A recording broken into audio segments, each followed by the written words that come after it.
saya itu ada dasarnya itu kan orang perasa. Perasa. Oh, menggunakan rasa. Jadi Padahal dokter ya, harusnya kan rasio. Iya. Tapi dokter tuh rasa hubungannya sama orang loh. Nah, ya loh. Iya. Menurut saya seni itu nggak bisa dilepas dari rasa. Itu yang bedakan seni dengan sains.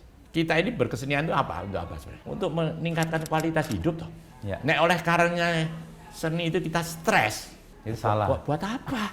Loh, buat apa? Ya toh. Alangkah indahnya gitu loh. Bisa membuat orang bahagia dengan seni. Indah toh? Iya, iya.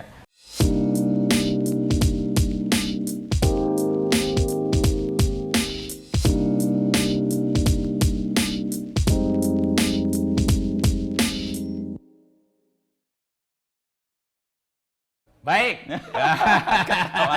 Senang terakhir- bisa datang ke sini. iya. Setelah beberapa waktu yang lalu kita ketemu di Galeri Nasional di Iya, acara yang Koko iya. ya. Ya Koko, malam yang menggembirakan. Iya. Dan Ceria. karena kegembiraan itu kayaknya yang membawa energi positif terus ya. Oh iya. Wah, kita kalau gembira ini nggak pernah merasa capek gitu loh. Jadi akhirnya kan juga jadi lebih produktif toh. Persis. Ya toh, dan tetap vitalitas ini terjaga. Karena baik badan kita, tubuh kita maupun otak kita dan emosi kita semuanya terpacu. Jadi secara hormonal juga bagus gitu lah. Iya, iya. Saya kan dokter bisa bicara tentang itu. Dokter, ahli tembakau, dan ini nih Kolektor. karya-karya seni. Ini gimana ceritanya Pak Oe bisa memadukan tiga hal yang mungkin orang lihat sesuatu yang berbeda-beda tapi bisa. Sebenarnya ceritanya itu panjang. Saya kira memang tidak mendadak ya. Semuanya ya tergantung dari lingkungan hidup dan bagaimana kita dibesarkan ya selama pertumbuhan kita. Memang kalau soal lukisan itu sepanjang saya ingat berarti menurut survei saya sendiri itu orang mau bola baru bisa ingat itu umur 3 tahun. Sebelumnya itu udah ingat. Itu saya ingat saya itu di rumah yang kita tinggal itu sebenarnya rumah kedua, yang pertama di tempat saya lahir itu saya nggak ingat. Karena sudah pindah ke sana 2 tahun lebih sedikit. Itu ya selalu ada lukisan di dinding. Oh, koleksi Bapak? Bapak itu bukan kolektor, tapi ibu juga bukan kolektor. Ibu saya meninggal saya masih 3 tahun lebih ya. Tapi rumahnya selalu dipajangin Lukisan. sama lukisannya Belanda, still life dan sebagainya. Dan itu tidak hanya bapak ya, ibu saya, seluruh keluarga. Oh, oke. Karena mereka ini pada waktu itu tuh sudah pendidikan Belanda. Kalau kita lihat di rumah-rumah Belanda juga zaman itu ya di Semarang di mana di rumahnya selalu ada lukisan, tidak pernah kosong. Oke. Kalau di rumah-rumah kita ini kan biasanya kalender tuh. Mudah-mudahan di kemudian hari berubah jadi lukisan. Itu yang saya sekarang promosikan supaya bisa menghidupi para seniman gitulah. Makanya saya mulai kumandangkan seni rupa masuk desa gitulah. Jadi, Tapi itu sudah, dan karena suasana begitu, akhirnya juga salah satu dari sepupu kita yang kita dekat sekali, bahkan saya pernah tinggal di sana lama juga, itu melukis dan akhirnya dia ini belajar melukis di Bandung pada waktu masih Teken Akademi, belum ITB, ya. muridnya Rismelder, Ya. yang kemudian setelah lulus ya ke Belanda belajar sejarah seni rupa, atas kembali dia jadi kritikus Star Weekly 56 sampai 61 sampai di Bredel lah. Star Weekly ya? Ya, Star Tempatnya Weekly. PK Oyong dulu? Ya karena istrinya PK Oyong itu sepupu kita gitu loh. Oh, Yang seumur sama sepupu saya itu jauh lebih tua dari saya. Nah, itu ada hubungannya keluarga semua. Irawati dari Intisari itu ya sepupu kita, tapi dari pihak ibu. Dari situ kita tuh satu rumah. Dari dia waktu sekolah di Bandung mau pulang di Jakarta, saya itu kebetulan pada waktu itu SMP-nya juga di Jakarta di rumah itu. Jadi terpacu lah, jadi tidak asing.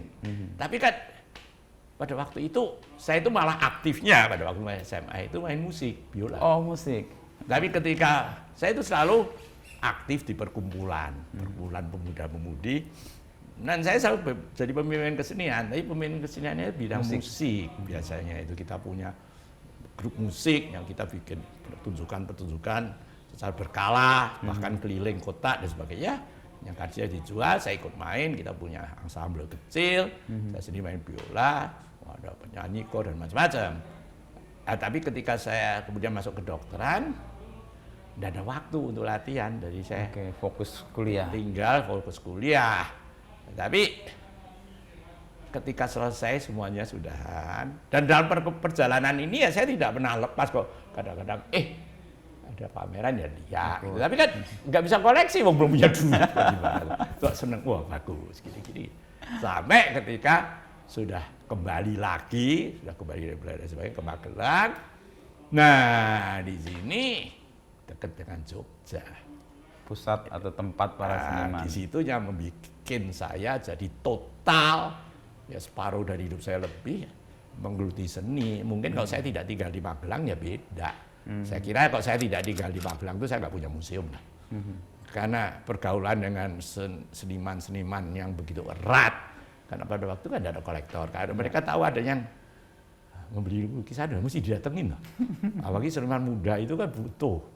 Mereka ya biasanya bukan ekonomi kuat untuk membiayai pelajarannya, ya perlu jual karya. Kok di Jogja kan ada aturan. Mahasiswa baru tingkat 1 juga boleh pameran, boleh jual. Kalau di Bandung itu waktu masih belum boleh gitu. Demikian hubungan kita terjalin sehingga saya itu erat sekali hubungannya sama seniman-seniman, terutama dari Jogja. Nah dia sobonya juga ya jadi isi dan sebagainya, sehingga saya ini secara de facto, nggak resmi itu sebenarnya alumni isi juga, belajar dari mereka kok, dari guru-guru mereka kok. Dan memberi pelajaran ke mereka juga. Kemudian akhir-akhir dan seniman-seniman muda selalu tanya tentang karyanya, minta pendapat saya. Jadi gradual lah. Tapi untuk membiayai ini kan perlu biaya. Itu karena saya di dokter itu selalu pada waktu itu saya ini membantu misi Katolik. Di mana misi Katolik itu kan suatu pekerjaan karitas, kerjaan sosial, tidak untuk mendapatkan uang. Dan kita tidak dapat uang dari situ, tapi uangnya saya dapatnya dari tembakau. Itu sebenarnya itu warisan, perusahaan warisan dari ayah saya, yang saya tidak pernah mimpi akan meneruskan, dan ayah saya juga sebenarnya tidak mau kita itu meneruskan, maunya dia kita belajar terus sampai setinggi-tingginya, makanya saya jadi dokter dan sebagainya. Dan cita-cita saya mungkin akan jadi akademikus yang bergelut di ilmu pengetahuan, research dan sebagainya. Tapi nasib itu kita nggak tahu, yang menentukannya Maha Kuasa. Jalanin tapi nasibnya ya nggak tahu ya. Akhirnya jadi begini itu ya kita nggak tahu. Yang paling penting kan kita bisa menyesuaikan dan menikmati sajalah jalan hidup kita. Ya jangan menyesali, saya mestinya mau jadi ini kok jadi itu. Susah kita malah. Itu nggak hidup di masa sekarang itu, hidup di masa lalu terus ya. Yang paling penting kan kita itu bisa hidup di segala cuaca dan menyesuaikan. Adaptif itu ya. Ya. Tapi di titik mana Pak Oi mulai mengkoleksi seni? Karena tadi kan waktu kuliah terus kayak berhenti gitu ya, karena fokus ke kuliah. Oh ya, kuliah belum bisa tahu, belum punya duit kok. Setelah jadi dokter berarti. Jadi begini, sebenarnya setelah jadi dokter juga tidak jadi kolektor. Pada waktu itu saya juga belum punya duit. Jadi, tapi yang saya tahu, lukisan pertama yang saya beli, saya itu kan lulus tahun 64. Ya. Tahun 65 itu saya beli lukisan pertama. Lukisan siapa Pak? Nah itu lukisan tuh pelukisnya nggak terkenal, saya beli di art shop sini. Ya dulu saya pajang, sekarang saya malu untuk pajang itu, tapi saya tetap masih punya. Dan pernah saya pamerkan ketika saya umur 70 tahun itu tonggak awal. Ya dari perjalanan mengkoleksi lukisan pertama, lantas warisan, lantas pemberian, lantas kekeliruan, macam-macam itu pernah lah, bukan yang bagus-bagus. Jadi saya itu memang pada dasarnya memang mempunyai sifat kolektor karena saya itu tidak mudah membuang sesuatu. Gitu loh. Jadi nyusoh gitu loh, kalau orang Jawa bilang. Itu sering orang-orang di rumah nggak suka kan, nyusoh kan akhirnya jadi wah sarang tikus gini-gini. Apa yang melandasi itu Pak Oi, kalau dilihat gitu ya, kenapa kok punya kecenderungan untuk nyusoh tadi, mengumpulkan atau gini loh, karena nggak tahu ya, karena mungkin segala sesuatu itu kalau saya kerjakan itu ada passionnya, ada ikatannya, sehingga tidak mudah berpisah. Ada hati di situ ya? Ya ada, walaupun misalnya dalam proses mengkoleksi, itu kan yang kita koleksi awal-awal ya jelek-jelek loh. Kita belum tahu kok. Ya, dilihat sekarang ya, aduh kok gini kok saya beli gitu kan. Tapi itu saja untuk melepas itu berat. Itu bagian dari perjalanan yang itu perjalanan dari, iya jadi dada ya tidak begini gitu loh. Nah dada itu mungkin dada taraf sekarang gitu. Ya. Lucu tuh. Ya enggak tahu deh, saya udah mati mungkin dibuang semua gitu. Tapi bagian untuk melihat perjalanan sendiri sebenarnya itu tuh ada baiknya. Ada baiknya itu saya rasakan ketika saya mulai mengeluarkan buku pertama Exploring Modern Indonesian Art. Itu tahun berapa itu ya? 2004 kalau nggak salah pada waktu itu, yang ditulis oleh Helena Spanyat. Ya. Pada waktu itu kan lukisan-lukisan oke lah, saya milihin bareng sama Helena Spanyat. Lantas captionnya lukisan itu, captionnya sebenarnya yang dapatkan atau itu sayanya bikin saya, karena dari mana? Dari katalog-katalog yang saya simpan. Kok nggak susah loh? Iya. Nyusoh itu ada gunanya. Ada juga. gunanya. Oh, ini dipamerkan di sini. Ini ukurannya sekian. Ini gini. Judulnya ini. Bahkan itu saya itu punya seperti lukisan ini yang saya dapat dari Brasil. Saya punya katalognya ketika dia dipamerkan di Rio de Janeiro. Bahasa Portugis. Orang kaget. Nggak ada yang punya di sini. Lukisannya jadi dan saya katalognya. Tahu, nah ini, judulnya ini. Gitu. Kadang-kadang kita nggak tahu judulnya. Iya. Ya kalau nggak tahu judulnya, kadang-kadang saya karang sendiri. Dan di situ saya akhirnya menemukan juga manfaatnya. Tapi akhirnya kan jadi banyak banget. Persis. Dan karena saya itu memang kurang disiplin ya, kurang pinter ngatur-ngaturnya itu, saya tahu kalau masih ada. Tapi yang nyariin itu kadang-kadang setengah mati gitu. Karena ingatannya di Pak Oi, yang lain sudah nyari. Ingat saya, nah ini waktu dulu ikut tante masih tua. Nah, sekarang makin tua kan makin kurang. Jadi sekarang ini saya sedang nulis kan, nulis tentang autobiografi. Ya, ya, Mas Bre mau lihat itu ya. Itu tuh kan ada aja saya ingat. Oh ini ada di sana saya baca. Ini di sini saya ada saya ini. Tapi kan saya yakin itu masih ada. Tapi nyariin di mana enggak tahu. Pak Wei sendiri nggak menemukan? Atau ya kadang-kadang menemukan setelah dudah, makan waktu gitu. Bongkar-bongkar. Kadang-kadang lantas saya ingat, oh ya di sumber sana mungkin pernah ada. Oh saya kan pernah nulis. Ya. Saya lihat dalam buku yang kumpulan tulisan saya, mungkin ada. Jadi gitu-gitulah. Nyusoh itu seperti alat bantu untuk ingatan kita ya? Betul. Menyimpan lagi. Betul. Memori kita nggak muat taruh di nyusoh. Karena gini, memori kita itu kan terbatas. Tapi lucu ya itu kan begini. Dan itu memang fisiologis untuk secara biologis, fisiologis itu bahwa biasanya kalau kita makin tua, yang kita lupakan paling dulu itu yang akhir. Oh, justru yang akhir. Yang akhir, yang dalam itu sudah merasuk. Udah sampai di ini yang akhir ini masih di permukaan luber dari otak kalau minum air itu luber. Sementara yang dalam tetap bertahan. Gitu. Justru begitu, terutama nama dan sebagainya itu. Ya, apalagi yang kita tidak interest. Ya. Makanya sering kriteria saya kok ditanyain orang. Lukisan itu loh, dulu kan kita pernah kasih lihat, ya berapa lihat. Itu gimana gini. saya tidak ingat ya, bilang pasti nggak bagus. Atau nggak ada interestnya di situ. Saya tertarik masih ingat gitu. Ya. Nah terus perkembangan dari sekian banyak pilihan, lalu kemudian sekarang fokus untuk beberapa karya yang Pak Oi tadi kita lihat semua ya. Itu gimana tahapannya Pak Oi? Bangga Hendra, terus Avandi, tadi kita Dan lihat itu Bagio. memang one man show. Oh. Yang milih cuma saya. Karena seluruh koleksi ini, kenapa saya kok hafal walaupun dulu ya sekarang memang ada orang saya yang ngadu di komputer. Dulu kan ada. Pak Oi semua one man show. Ingetan semua. Gitu. Dan saya ingat semua karena semua lewat mata saya mutus. Walaupun kadang-kadang itu saya nggak tahu ya di mana kadang-kadang, tapi suatu waktu pasti saya cariin. Dan saya cariin tuh ke Singsal baru saya tahu. Nggak pernah. Waduh, bertahun-tahun ada yang kecil ke Singsal.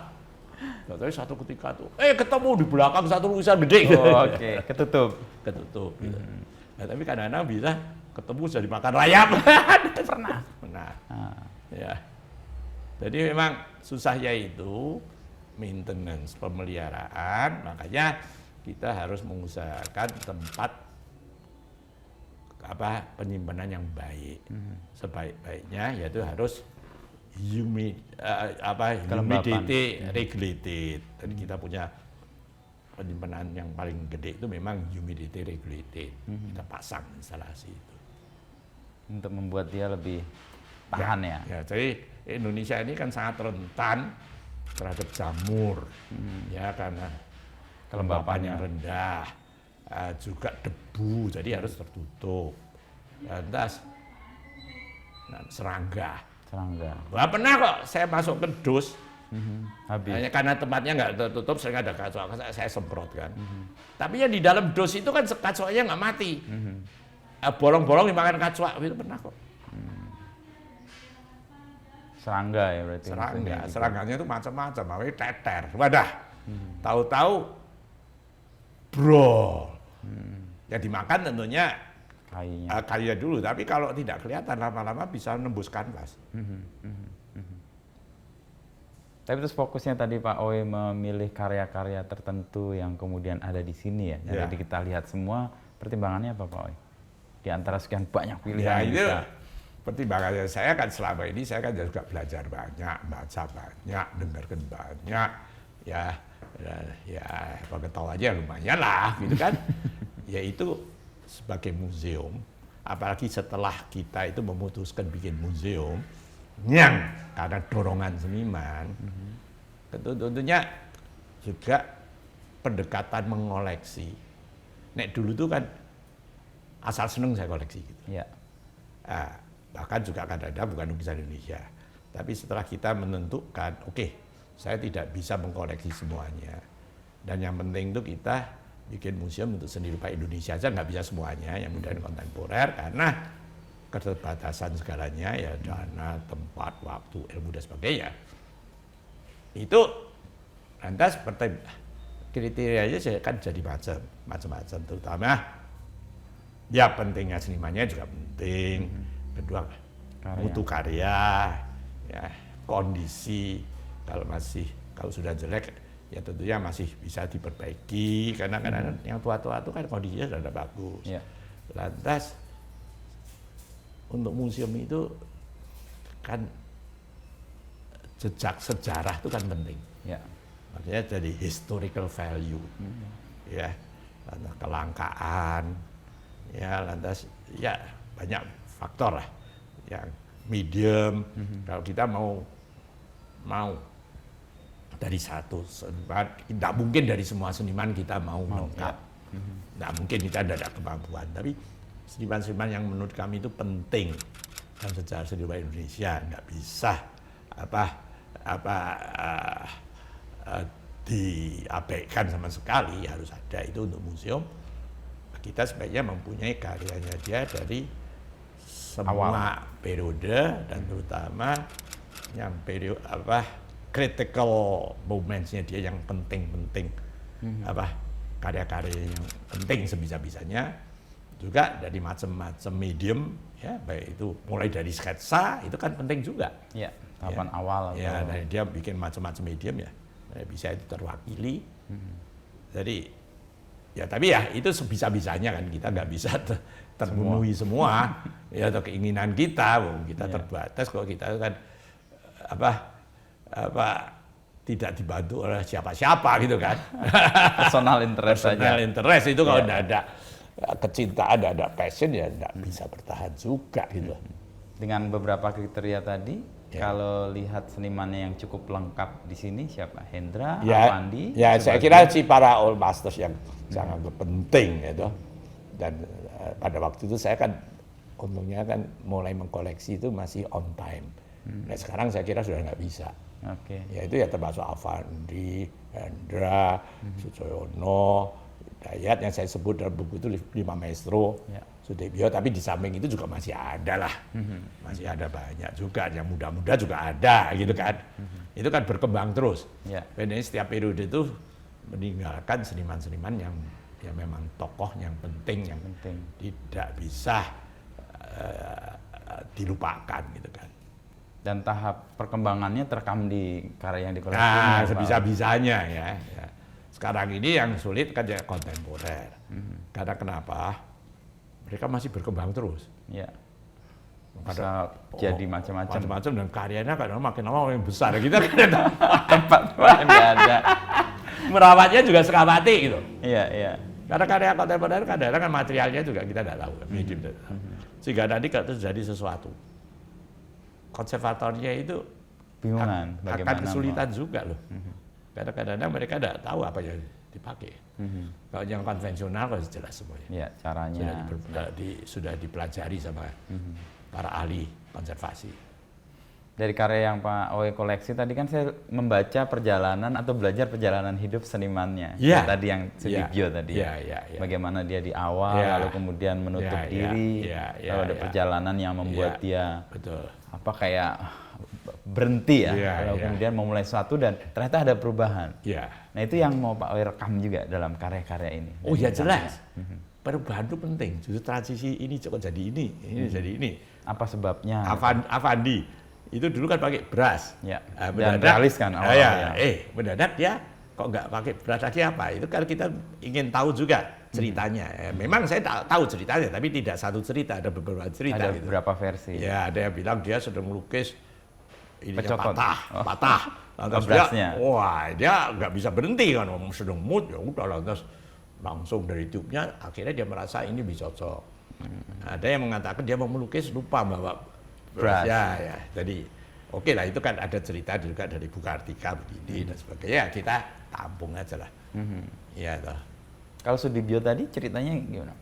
Ceritanya itu kan itu jenis lukisan yang baru saya lihat pertama. Iya, itu yang saya dapat itu kan sebenarnya pada waktu itu kan tidak banyak tulisan tentang dia. Paling-paling jadi cerita seniman lama yang masih kenal, tapi kebetulan ya pada waktu itu dia kan di kemudian hari setelah dia kembali dari isolasi diri itu kan dia berteman baik sama Pak Harmoni Jafar dari Bogor yang jadi kolektor dia paling gede. Dia banyak cerita di Bogor. Ya, dan itu waktu kan Pak Harmoni Jafar pernah bikin suatu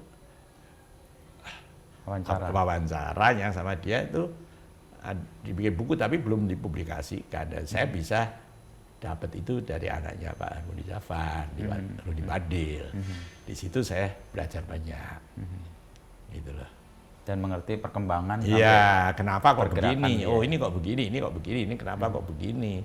Kok langka, gitu dan sebagainya. Itu kan, ya kita dapat masukannya kan dari situ. Kita mencoba aja semua, karena di Indonesia ini kan dokumentasi kan sangat minim. Ya, saya bilang setiap kolektor itu sebenarnya mau bisa berkontribusi dalam hal itu, walaupun sedikit apapun, tapi kan bisa bermanfaat. Maka ada baiknya kolektor itu ya kalau mau bagus dia bikin museum sehingga koleksinya bisa dinikmati oleh umum, karena karya-karya bagus itu kan sebenarnya bisa dinikmati oleh sebanyak mungkin orang. Kalau enggak ya kasihan karyanya, kasihan senimannya. Kalau tidak setidaknya ya dipublikasikan, gimana ya toh, bikin buku. Itu bagian yang Pak Wahade juga lakukan ya? Ya itu sudah saya lakukan. Mendekatkan karya ke publiknya ya. Dan saya juga, kita ini kan museum kita juga sering meminjamkan karya kepada museum-museum lain, pameran jangka lama bahkan 5 tahun ada yang lebih dan sebagainya ke museum-museum luar negeri, dalam negeri, pameran. Maksud kita kan sharing lah, berbagi ilmu dan berbagi kenikmatan, kesenangan. Masa kita mau senang-senang sendiri? Ya nggak bisa, orang lain nggak senang, kita senang sendiri, so apa bisa senang gitu, nggak mungkin. Ya. Rasanya juga beda kan? Senang-senang sendiri itu senangnya siapa ya? Gimana, cuma ketawa sendiri ya, orang gila tuh. Ya. Tapi dari semua koleksi yang tadi kita lihat Pak Owe ya, tadi juga ada Hendra, ada Sudibyo, ada yang lain-lain juga. Itu kan ada kemiripan ya sebenarnya. Nah begini, kalau seniman-seniman itu memang satu sama lain kan mempengaruhi. Apalagi yang eranya sama. Eranya sama, yang hubungannya dekat. Nah, kemudian nantinya mereka akan menempuh jalannya sendiri-sendiri. Ya seperti yang kita lihat, kelompok jendela, ya yang saya dekat sekali, mereka diikuti sejak mereka semester pertama. Awalnya itu kemiripan loh, Andi Werman, Yunisar, Alfi, bahkan Irfan, kadang-kadang nggak bisa bedakan juga gitu. Tapi sekarang mereka sudah menemukan jalan sendiri. Saya kira pengaruh satu sama lain itu lumrah sekali. Dan itu biasanya akan jadi tempat untuk mereka menemukan dirinya sendiri. Iya, saya kira begitu. Ya, disitulah satu sama lain belajar. Umumnya seniman zaman dulu kan enggak belajar di akademi atau di mana, mereka belajar di sanggar, saling mempengaruhi, berkumpul terus kok begitu. Ya toh. Dan itu jadi kecenderungan sekarang juga ya Pak ya. Kalau lihat para seniman ada karya yang mirip-mirip. Kan banyak, sekarang banyak juga. Dan seringkali muridnya belajar dari gurunya. Saya punya teman itu loh ya, muridnya Sujoyono. Awalnya lukisannya, wah ada yang tidak bisa dibedakan. Tapi sekarang sudah beda gitu kan. Ya lantas kemudian ya mereka cari jalannya sendiri-sendiri kan. Saya kira pasti lah mempengaruhi. Yang orang itu 100% original, otentik itu sulit lah. Ya. Saya kira ya ada yang mungkin sulit menemukan satu di antara berapa juta, tidak tahu kita. Karena kata orang kan juga nothing new under the sun ini. Nothing new. Ya bagus. Oke lah, ada pengaruhnya, tapi kemudian dia memasukkan juga karakternya sendiri di situ sehingga orang melihat karya dia tetap beda sama itu gitu kan. Dari karya-karya yang Pak Owe miliki atau koleksi ini, apa yang pertama-tama menggerakkan Pak Owe untuk ini nih? Saya itu kan begini, saya itu ada dasarnya itu kan orang perasa. Menggunakan rasa. Padahal dokter ya, harusnya kan rasio. Iya. Tapi dokter tuh merasa hubungannya sama orang loh. Kalau insinyur ya sama benda ya rasio tok ya.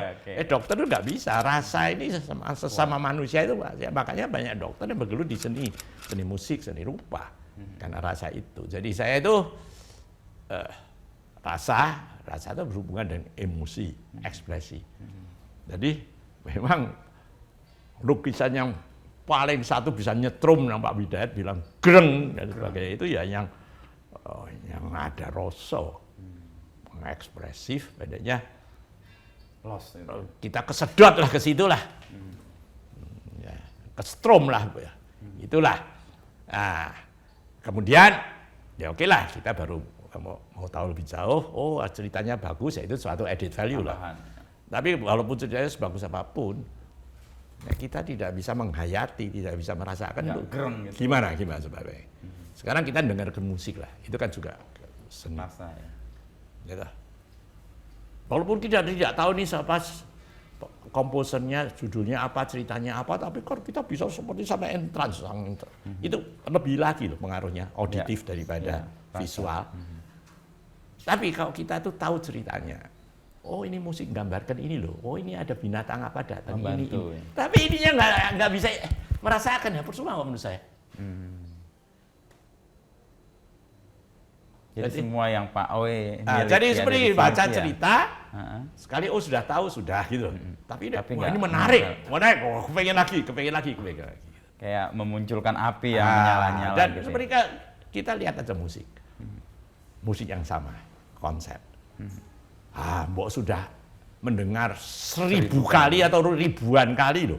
Masih didengarkan boleh sama lagi, mulai tidak kurang. Penghayatan rasanya ini keseluruhannya tidak kurang. Tapi ada yang sekali lagi sudah nggak mau lagi. Menurut saya seni itu nggak bisa dilepas dari rasa. Itu yang bedakan seni dengan sains. Karena faktor emosi, faktor rasa itu yang paling kuat. Oke lah, otak penting untuk digunakan. Tapi yang harus diikuti itu hati gitu loh. Ya untuk karya atau seniman bisa mengeluarkan itu biasanya menurut Pak Oe karena apa? Sampai orang bisa tersedot gitu ya pada sebuah karya yang ada gerengnya itu. Ya makanya kan Sujoyono kan bilang karya lukisan ya, karya seni itu kan jiwa keto. Jiwa keto. Jadi jiwanya senimannya itu bisa terasa, bisa kelihatan. Tapi kayak dia itu dia kemahiran teknik di situ, tapi saja dia itu tidak sepenuh hati melukisnya. Dia cuma, wah ini aku kudu laku, niru si siapa, gini-gini saya bisa, persis kan. Gak ada jiwanya jadinya. Persis, ya. Jadi kayak jiwanya senimannya kan tidak ada. Kayak tukang gitu ya. Ya jadi kayak tukang. Ya tukang saja kadang-kadang kalau dia bisa memasukkan hatinya ya apa ya. Jadi di situ ya. Iya.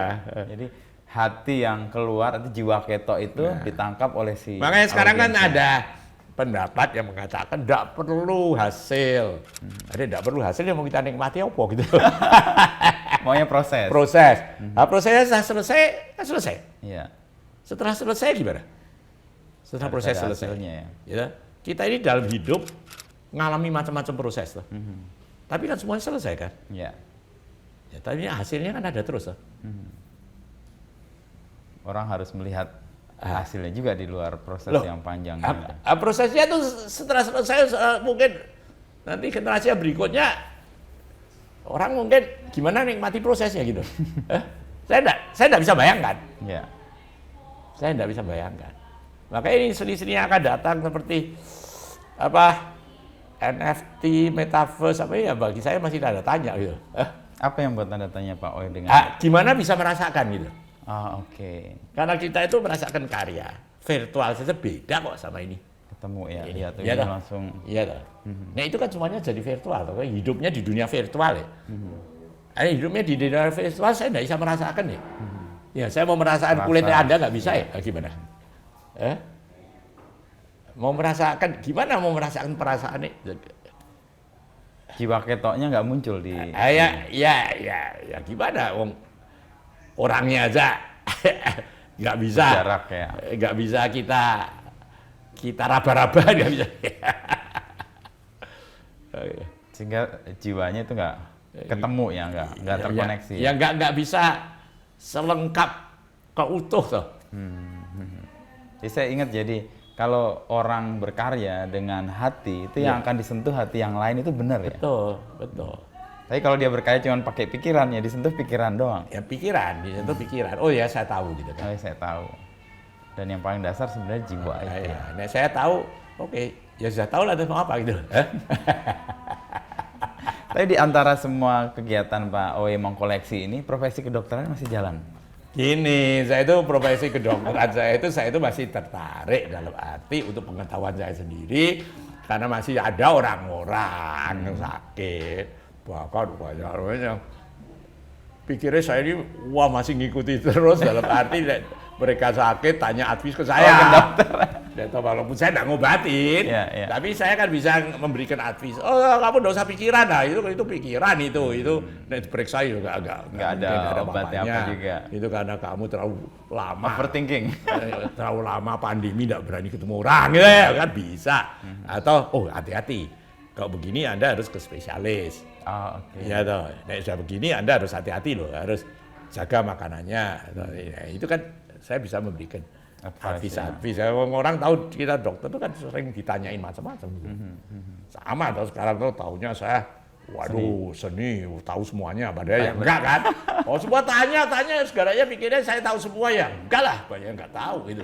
Juga tembakau juga. Sekarang saya kan sudah out. Kemarin itu lucu banget. Ya toh, kemarin itu bulan Februari itu. Saya itu dapat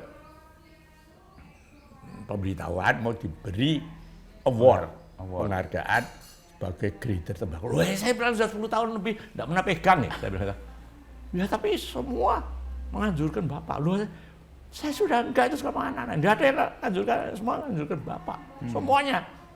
Artinya dianjurkan itu cuma Bapak sama satu orang dari mana, tuh yang dari swasta, yang lainnya itu pejabat. Pejabat bupati atau apa yang berjasa dalam penanaman industri itu. Saya bilang, ya nek dikasih penghargaan ya mau saja. Nggak minta juga kan. Gitu loh. Jadi kadang-kadang pikirnya tuh masih ahli, padahal ya saya udah out. Karena sekarang pabriknya juga berubah kan. Pabrik ya. Ya, produksinya berubah, bahan bakunya berubah, selera rokoknya mungkin juga berubah. Generasinya ya sehingga cara gradingnya juga berubah. Cara anak saya membeli tembakau sudah beda sama saya. Jadi kita ini nggak bisa lantas terus ngikuti sebenarnya suatu ketika ya kita juga harus berubah. Interestnya juga beda, yang dulu anggap penting sekarang kurang penting. Dulu saya ada lukisan harus kepegang, sekarang enggak lah saya bilang, bisa menikmati oke lah, yang seneng bisa berbagi ilmu, berbagi kenikmatan. Gitu. Ya pentingnya adaptif juga nih ya Pak. Iya. Dan ya kita itu stagnan, nggak maju. Ya toh, kita kan sekarang misalnya saya detail tawarin, misalnya saja yang bukan seni ya, misalnya investasi dan sebagainya. Buat apa saya? Hidup saya masih berapa tahun? Anda bisa nikmati kok. Iya. Ya toh, malah pusing kepala kan? Iya, mikirin itu terus ya. Iya toh, ya males. Beda dah, masih muda, ya interest. Jadi itu yang paling penting lah, sehingga kita yang paling penting setiap hari bisa ketawa. Gitu. Ya. Itu salah satu tips Pak Oi juga untuk menikmati hidup, berjalan dengan waktu yang panjang. Nggak bisa dong kalau kita tetap apalagi orang yang post power syndrome dulu saya begini itu masih terus ide fix gitu, kita jadi kecewa, hidup kita jadi asem lah gitu, nggak bisa ketawa. Ya, sebenarnya yang sudah ya sudah lah. Sebenarnya hari ini gimana gitu. Ya, yang akan datang ya sebisa-bisanya diatur. Enggak kita mau enggak kuasa kan yang akan datang. Besok hari akan mengurus dirinya sendiri. Iya katanya. Jelas lah. Iya dah. Tapi keasikan Pak Oi tadi juga ngomong soal dansa itu bagian juga untuk membentuk kegembiraan muncul selalu. Begini loh, menurut saya kita ini yang mau sehat tentunya menurut ilmu yang sekarang itu paling penting itu sosialisasi. Bukan olahraga, bukan makan, tapi bergaul begini. Bersosial. Berkomunikasi sama orang dalam mood yang enak sehingga kita suasananya ya tidak ada stres, gembira. Ini yang paling bagus untuk kesehatan. Lantas olahraga penting. Olahraga yang paling cocok untuk orang tua seperti saya, di mana juga ada faktornya bergaul, interacting, hiburan, bersosialisasi. Ada faktor aerobik, ada faktor kelenturan, ada faktor kekuatan otot, ada faktor reaksi yang terlatih, dan ritmenya dan memori itu dansa. Dan ada ketawanya. Ya, seneng, ada ekspresi. Dan itu kan kita tidak mencari prestasi, tapi kan kesenangan. Tidak merasa capek ya berhenti, gitu kan? Udah enggak. Nek pertandingan, saya dulu kan seneng tenis ya. Tenis. Nah, tapi itu kan berdua kompetisi ya. Kadang-kadang lupa. Tubuh. Lupa tuh begini, wah, nggak mau kalah, mau menang. Bola setengah mati itu tetap dikejar yang musuhnya saya nggak boleh lah seumur kita gitu. Itu yang orang kadang-kadang nggak ngukur ya. Nggak ngukur, lantas tahu-tahu kolaps di lapangan. Dan saya itu paling pas ya untuk paling menyenangkan. Dan ini ya kita kalau sudah seneng itu, begitu ada musik enak, kakinya mau gerak ya gimana? Tapi secara ilmu kedokteran bertentangan nggak bahwa sehat itu ya sosialisasi, bertemu dengan orang? Itu ilmu kedokteran mengakui kok. Oke. Mengakui. Ya itu banyak soal yang penting, tapi itu dianggap sekarang itu paling penting malahan karena di situ kan mood. Nah, mood ini kan mempengaruhi pikiran. Oke. Iya toh. Dan akhirnya mempengaruhi juga produksi hormon yang mengatur badan kita. Kimiawinya jadi terpengaruh ya dengan mood yang baik tadi. Iya, memang. Dan mood ini, seni ini salah satu untuk menjaga itu juga?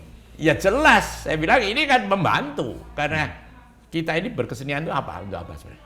Nah, saya bilang untuk meningkatkan kualitas hidup toh. Ya. Nek oleh karenanya seni itu kita stres. Itu salah. Buat apa? Loh, buat apa? Ya toh. Iya. Nggak usah lah gitu loh. Salah berarti kalau ya, menjadikan seni malah tempat dia stres atau depresi. Gitu. Iya toh, malah depresi ya cari urusan malah. Iya toh, kita gimana seni ini bisa meningkatkan kualitas hidup kita dan ya kita bisa memberikan contoh kepada teman sekitar kita. Alangkah indahnya gitu loh. Bisa membuat orang bahagia dengan seni. Indah toh? Iya, iya. Dan salah satu kegembiraan itu kan juga kalau dalam hidup manusia itu kan makan ya. Ya. Pak Oi ada pantangan nggak atau ada sesuatu yang saya itu makanan itu nggak ada pantangan. Saya itu suka makan enak. Cuma saya itu ada makanan enak pasti saya sikat, gitu. Tapi saya bukan orang yang untuk cari makanan enak mau menempuh, mengejar ke sana gini effort yang luar biasa itu enggak. Yang ada aja. Nah, jadi saya itu nggak makan nggak apa-apa kok. Loh, kalau saya sudah lihat museum-museum di Eropa dan sebagainya lupa makan loh. Karena rasa. Nah ininya sudah penuh. Makan saya. Sudah terpenuhi sama kebutuhan. Kebutuhan saya terpenuhi dengan kepuasan itu. Saya lupa. Jadi buat saya tidak masalah. Makan sederhana, nggak pakai apa-apa gitu lah. Saya juga tidak masalah kok. Tapi ada makan enak ya pilih yang enak. Dari saya umur sekian saya sederhana masih jeroan sama makan jeroan. Tapi untuk metabolisme atau tubuh sendiri merespon itu nggak ada soalnya karena hati gembira tadi. Menurut itu yang paling penting. Buktinya gimana ya? Kemarin saya barusan tes ya, baik gitu kan? Yang waktu ke Jakarta kemarin. Jadi oke lah. Ya dah. Warna terlalu mikir di situ, repot gitu. Kalau untuk seni-seni sekarang, Pak Oi kan juga mengikuti perkembangan baik yang maestro-maestro dulu dan yang kontemporer baru-baru akhir-akhir ini. Kayak kemarin kita ke Galnas, lihat ada seniman mungkin cukup muda ya. Dan bagaimana melihat perkembangan seni di Indonesia, Pak Oi? Saya bilang yang seniman-seniman muda itu, wah ada yang hebat-hebat ya. Ada yang hebat-hebat. Saya bilang yang menarik karyanya. Menarik sekali karyanya itu ada. Dan mereka kan sekarang juga eksplorasinya kemana-mana gitu. Kadang-kadang ada hal yang tidak terduga di luar dugaan kita. Ada, saya bilang. Saya kira setiap zaman itu pasti nanti meninggalkan bekasnya. Yang hebat dari zaman itu akan tetap lestari. Yang enggak, yang cuma tren itu akan hilang. Saya kira begitu. Coba sekarang ini terlalu banyak senimannya. Terlalu banyak. Iya, saya nggak bisa memonitor semua. Nek dulu itu kan sedikit. Saya kenal semua dulu. Kenal semua. Dan sekarang dengar nama ini ya belum pernah dengar, baru lihat karya ini gitu. Tapi ini bukan kabar baik, Pak. Karena kan seni berarti tumbuh ya. Bagus. Berkembang dan kabar bagus. Sekarang itu coba begini loh ya. Saya bilang seniman itu banyak sekali. Pertumbuhannya luar biasa. Gitu. Nah, sekarang yang paling penting ada keseimbangan pertumbuhan dalam yang membutuhkan seni. Maksudnya kolektornya, demandnya. Jadi ini kan seniman itu kan seperti produser. Ya. konsumennya siapa ya? Kolektor, museum, apa banyak kan ya. Ini yang perlu ditumbuhkan ya toh. Nah, kalau hanya orang-orang itu saja ya saya kira kan terbatas. Makan oversupply juga. Iya jelas. Senimannya kan stres juga. Jelas, itu kan semuanya mengikuti hukum ekonomi itu, supply dan demand. Yang susah itu menimbulkan minat-minat baru. Itu perlu motivator. Oh, oke. Yang membuat orang tergerak ya. Tergerak, orang yang bisa memengaruhi. Dan sebaiknya orang itu mempunyai kedudukan penting dalam arti dia itu decision maker ya dalam suatu perusahaan. Itu kan dia bisa menentukan. Perusahaan kita kantor-kantornya harus pajangin ini. Dan biasanya itu menular ke bawahnya. Makanya ketika Bung Karno dulu zaman Bung Karno itu menteri-menterinya ngoleksi semua loh. Ikut. Teladan ya kayak contoh yang kemudian diikuti. Pastilah. Saya tuh pada waktu itu orang Magelang begitu banyak yang mengkoleksi, bahkan pernah suatu ketika itu mungkin kolektor terbanyak itu kedua setelah Jakarta itu di Magelang. Itu karena ya saya punya banyak teman gitu. Wah itu teman-teman pensuplai tembakau saya itu semuanya itu ngoleksi semua loh. Karena sebenarnya main sini lihat ini, lihat saya beli, juga kepengen mau ikut beli, tertular ya. Tertular. Apa namanya gepok tular gitu ya. Iya, itu penting sekali. Ya. Apalagi kalau orang bisa memotivasi menyuntikkan virus ini loh. Sehingga langsung virusnya nyebar ya. Nyebar. Jadi nggak hanya tumbuh para senimannya, tetapi juga tumbuh para harus pecintanya, kolektornya. Cuma sepihak nggak bisa, senimannya kan harus hidup. Harus bisa melepas karyanya. Nggak masa mau dia nyimpen terus. Nah, pemerintah apa mau mensupport terus ya nggak bisa. Ya agak susah sih mengatakan pemerintah. Mungkin, ya. Orang swasta, pihak-pihak yang punya interest khusus itu ya. Tugasnya mereka ini yang bisa memotivasi. Ya, dan memang harus bisa ada buktinya loh. Oh iya ya, dia hidupnya enak, seneng apa ya? Karenanya banyak. Karena. Bukti nyata yang orang nggak usah ragu soal apa yang dilakukan itu ada manfaat baiknya. Wah dia kok gitu malah, wah itu gara-gara koleksi akhirnya bertengkar sama istrinya jadi cerai, kita repot. Tapi kembali tadi ke Pak Oey, momentum Pak Oey belajar dari ingatan masa kecil ya, lalu kemudian kuliah, lalu jadi dokter di Eropa, melihat banyak karya. Kepentingan kita untuk melihat beragam karya itu sebenarnya untuk apa sebenarnya kalau Pak Oey lihat?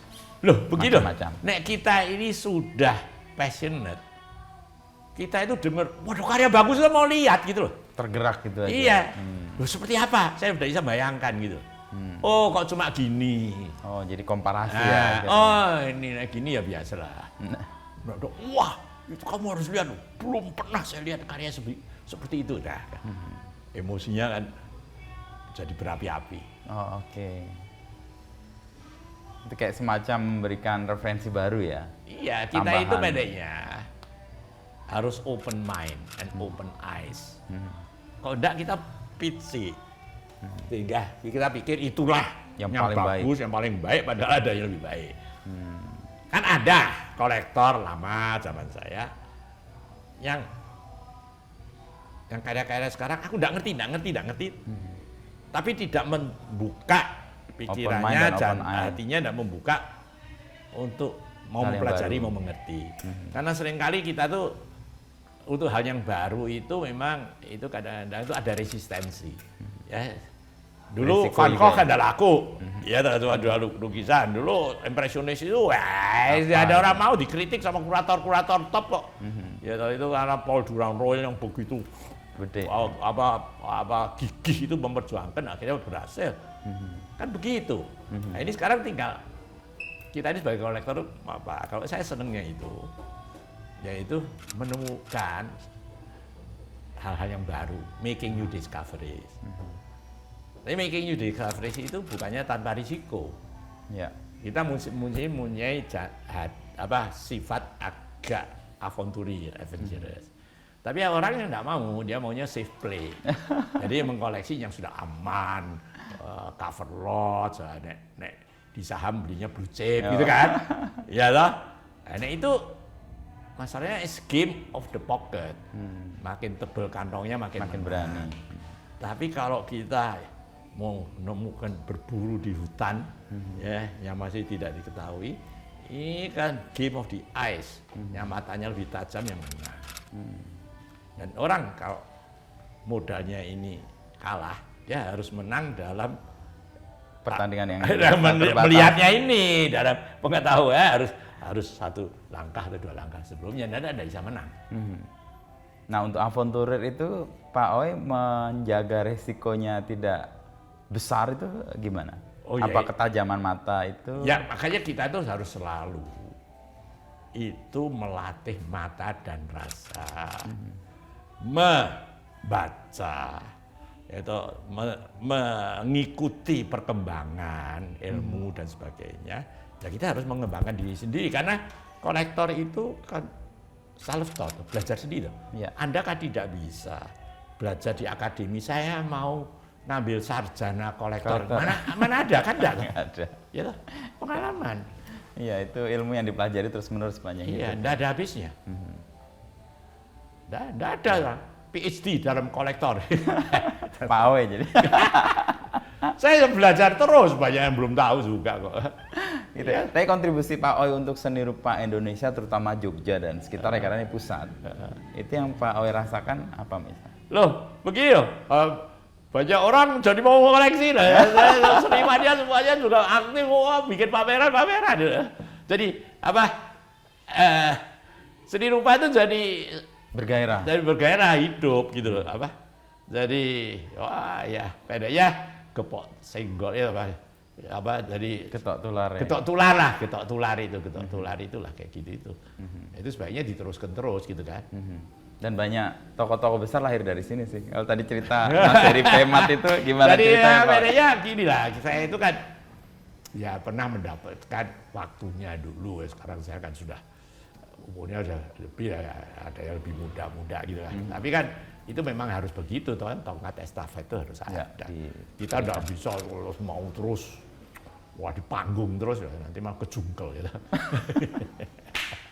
Tapi kalau panggung kalau nggak ada Pak Oi itu kadang-kadang orang rasa sepi atau senyap. Ya bedanya kita nggak ketawa. Bikin rame ya, panggungnya bikin rame manasin. Iya.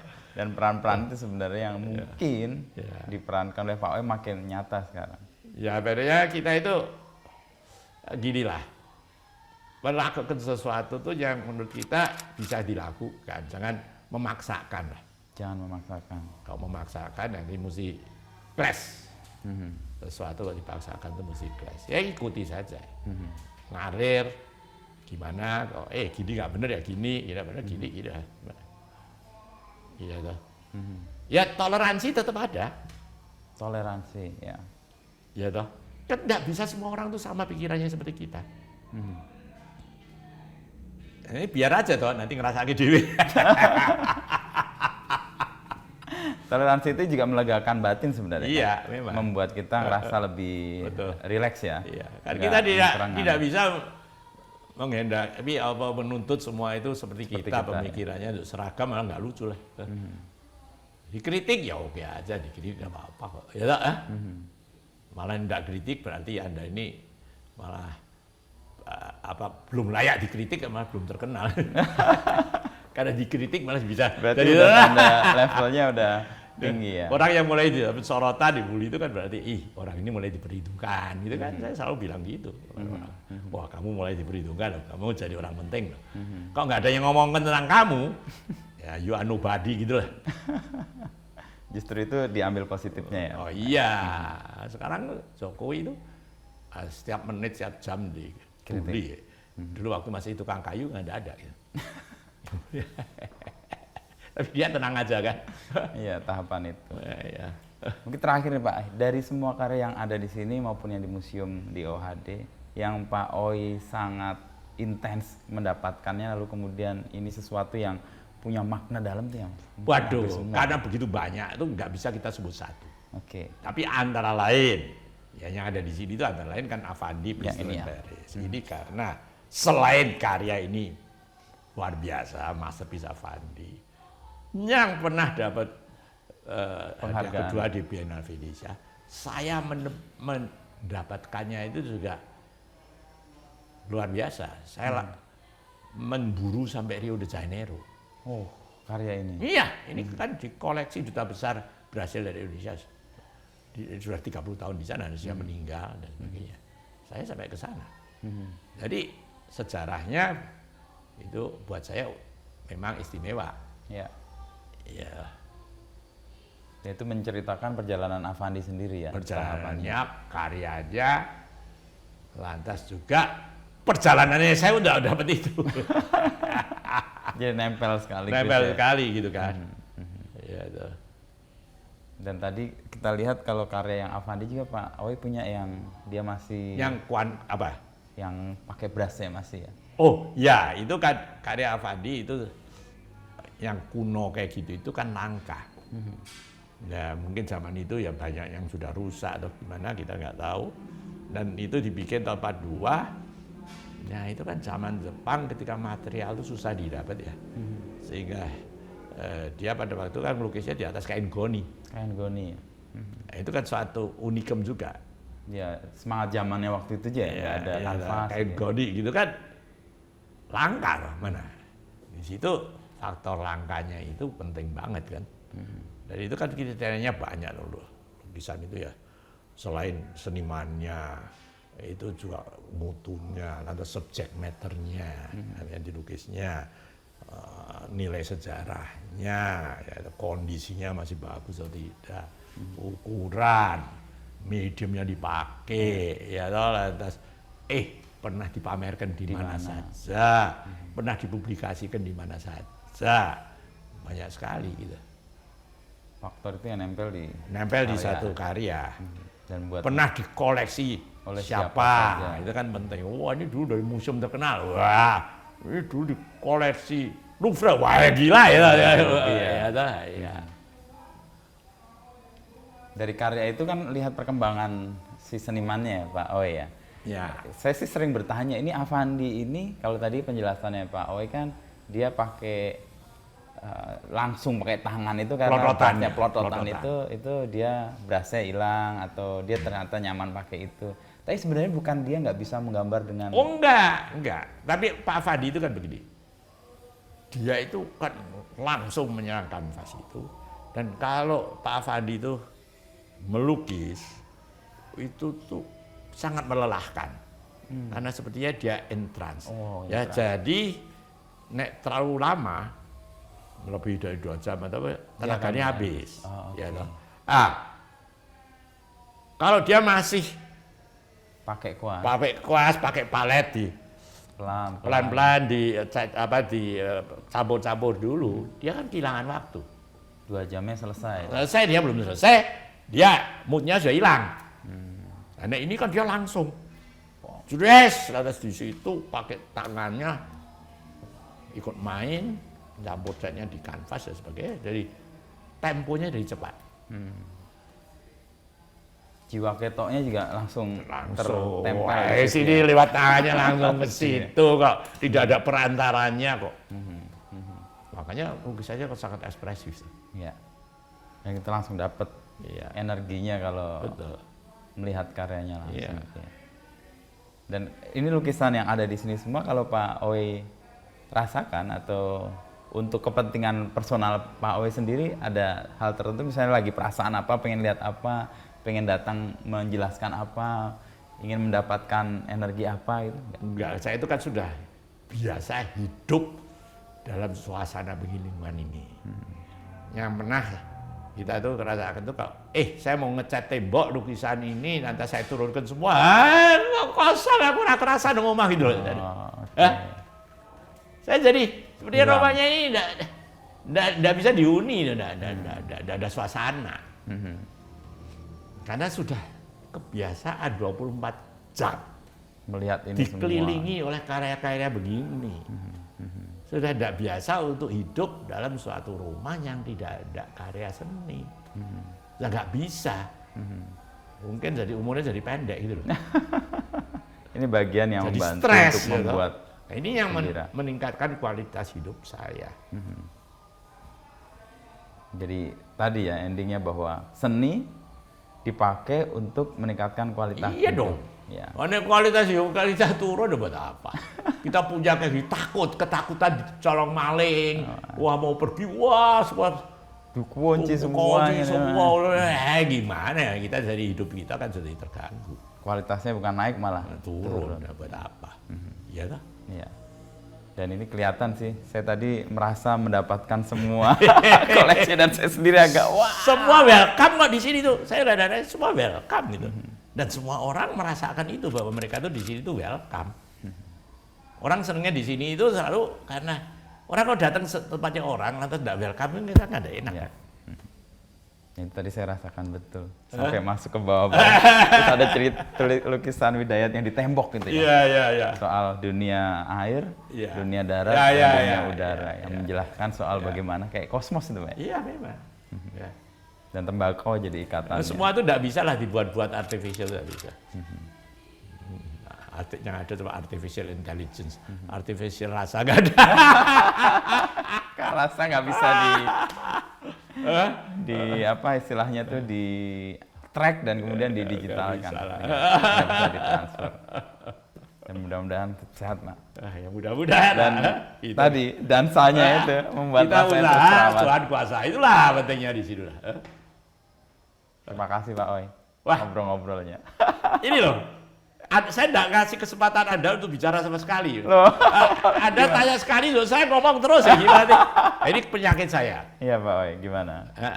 Tidak tahu berhenti kalau sudah. Pak Oi mau tanya, gantian saya ngobrol. Anda kok bisa tertarik? Justru Anda kan di Kompas. Ya. Karena Anda ditugaskan untuk di bagian ini, ya memang tertarik. Saya tertarik. Oh, udah lama itu tertarik? Dengan Pak Oi udah cukup lama mengamati. Tapi saya sebenarnya dengan teman-teman seangkatan ya. Eko itu teman angkatan. Tapi saya bukan orang isi. Tapi saya kenal misalnya Marjuki Muhammad, Mas Butet. Besok saya ketemu Mas Butet. Jadi ngomongin seni itu buat saya mengembirakan. Tadi meningkatkan kualitas hidup. Dan saya seni tadi kayak leveling tuh. Makanya tempatnya Pak Oi naik dan turun-turun. Itu saya, habis ini naik lagi, habis ini naik lagi. Dan ketemu yang saya nggak duga, lukisannya Pak siapa tadi? Sudibyo. Itu semua orang nggak duga. Semua orang nggak duga dan semua terkejut, terperanjat dan terkesan. Iya. Makanya saya berhenti lama tadi di situ. Itu ada satu ketika itu Chief Curator di Stedelijk Museum, namanya itu Bart van der Heijden. Itu tuh dia datang ke sini. Nginep bahkan. Wah. Ya dia senang sama yang lain-lainnya, tapi paling terkesan sama Sudibyo. Setiap kali ketemu saya di Belanda nanya kan. Itu gimana lukisannya? Gimana Sudibyo? Itu gila betul. Luar biasa. Itu kok ada orang apalagi zaman itu bisa ngelukis gitu tuh. Idenya itu loh. Dan dia dua sisi ya. Kok bisa itu kan? Ada mistiknya. Ada. Itu memang, dan itu di lain tempat mungkin nggak ada gitu.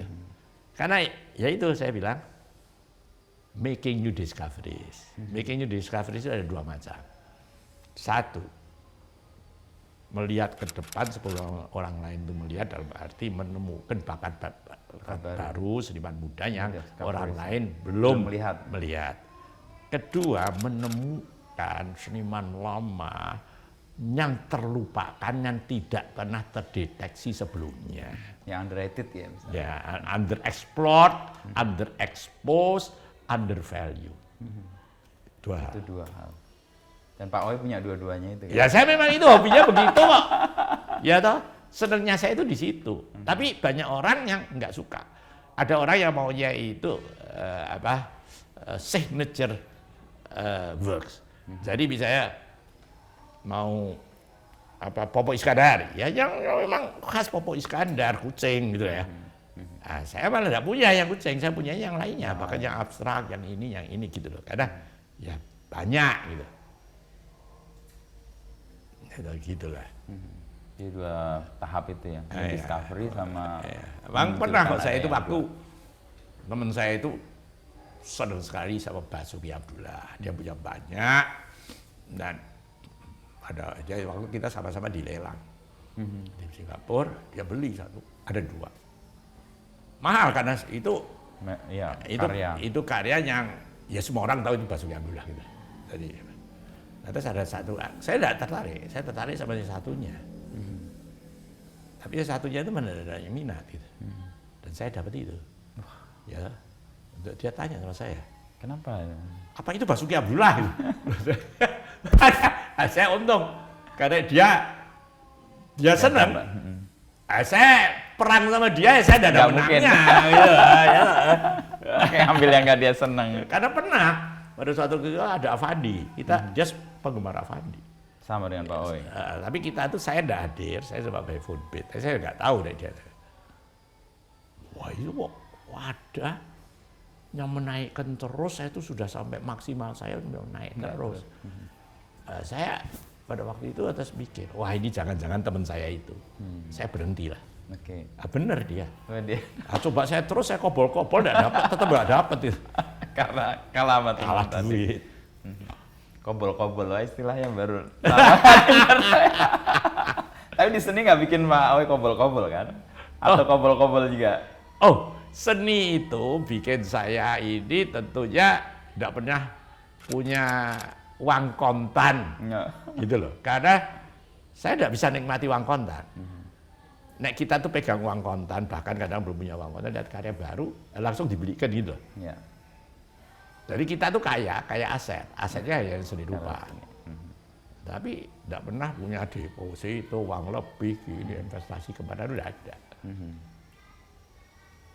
Dan ini liquid nggak Pak kalau menurut pertimbangan? Nggak mikir dikit mau nggak dijual lah, Bang. Orang mau beli itu nggak boleh kok. Nggak boleh pasti. Orang sesuka apapun ya. Iya, nggak boleh gitu. Makanya kadang-kadang ini sekarang ini kan saya minjamkan. Untuk pameran di luar negeri. Itu kan kadang-kadang memang salah satu kan asuransi. Asuransi sekian, dan dalam perjanjian itu ditulis bahwa nek sampai terjadi sesuatu hilang atau gini. Jadi mencuri kita akan diganti sesuai dengan nilainya. Nilai asuransi selesai kan. Saya nggak mau.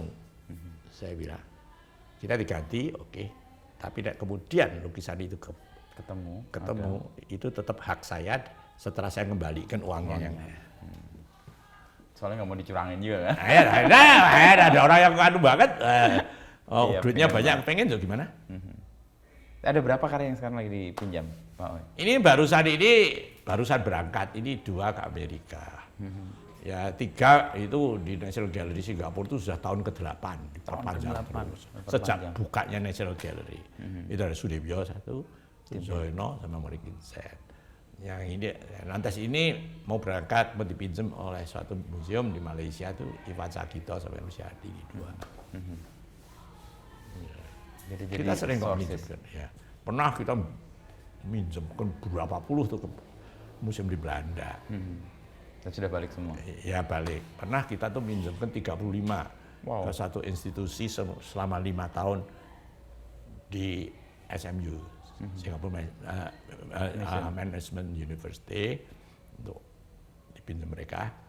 Setelah 5 tahun, mereka itu mau memperpanjang lagi. Saya bilang jangan, kembalikan dulu, nanti mau pinjam saya pinjam yang lain, saya bilang begitu. Ya. Kalau untuk pinjam-pinjam itu ada ekonominya nggak, Pak? Enggak, kalau pinjam ya kita tidak pernah dibayar sebab insurance. Insurance yang tadi. Insurance lantas semua ongkos. Mereka yang transportasi, packing, semuanya, publikasi semuanya. Cuma keuntungan kita, karya itu jadi terkenal. Karena dipublikasikan. Kadang-kadang sebenarnya di Singapura ini, selama pameran ini banyak scholars, penulis kepengen mempublikasikan itu, ya semua dihubungkan kita ya kita oke. Jadi karya itu kan jadi hidup lagi, terkenal di mana-mana kan. Yang tadinya under value, ya bisa jadi makin terkenal kan makin tinggi juga nilainya makin tinggi. Tapi ngomong itu semuanya catatan tok ya. Nggak pernah direalisasikan ya. Yang jelas kualitas hidup. Nah, wah, gitu, bahagia. Ya, kualitas hidup itu nggak selalu tergantung dari materi kok ya. Melihat ini dari kualitas hidup langsung naik. Nah, bisa bercerita gini nah, iya. Iya. Coba. Nah, belum tentu loh. Orang semua bisa bercerita begini ya. Ya toh? Semua karena seni ya. Semua karena kualitas hidup tumbuh karena seni. Nah, ya, sekarang ya semuanya itu sama saya itu dihubungkannya ya dengan seni lah ya. Apalagi gitu masa bisnis, orang saya tidak bisnis ya. Dokter enggak juga. Dokter ya saya tidak praktek kok ya. Karena seni yang panjang. Ya ini ya seni. Seni ya toh. Iyalah itulah. Makanya nasib orang itu sudah ditentukan. Kita tinggal menjalani. Kita tinggal untuk adaptif. Ya. Seperti Pak Oy tadi dengan terus gembira.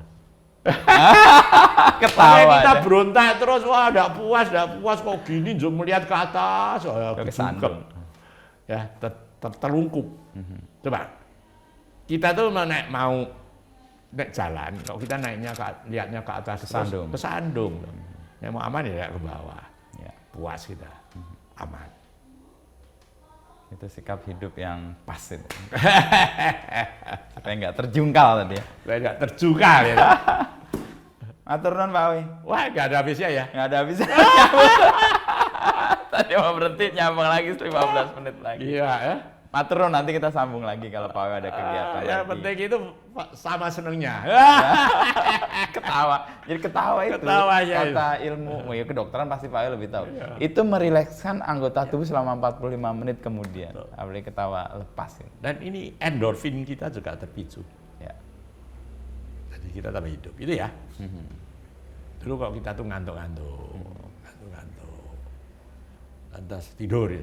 Bangun tuh lelah, gak sedar. Tapi begitu dansa, wah segar, endorfinnya naik. Itu dahsyat itu dansa. Apalagi lawan dansanya membuat kita lebih energi kan. Ya. Dansa. Saya mau coba, saya lari. Harus ya. Oh, seneng dansa. Nanti kalau sudah dansa larinya ditinggal. Boleh kita coba nanti belajar dansa dulu. Belajar, masih muda kok. Wah, masih Bang. Saya itu mulai aktif lagi itu umurnya 65, 66. Dansa? Ya walaupun saya mulai dansa mulai SMP kelas 1, tapi justru belajar serius sampai guru-guru profesional. Itu umur 65. Oke. Dan saya itu waktu jadi ketua IOD, jadi saya harus memotivasi anak buah saya semuanya. Saya datang guru-guru ikut pertandingan, saya ikut pertandingan. Umur 70 masih ikut pertandingan. Jadi nggak ada terlambat. Berhentinya. Nggak ada terlambat lah. Ya. Kita akan coba nanti belajar tes dansa, les dansa ya. Sama Pak Oy atau yang lain. Ya, Oke. Matur nuwun. Nggak ada habisnya.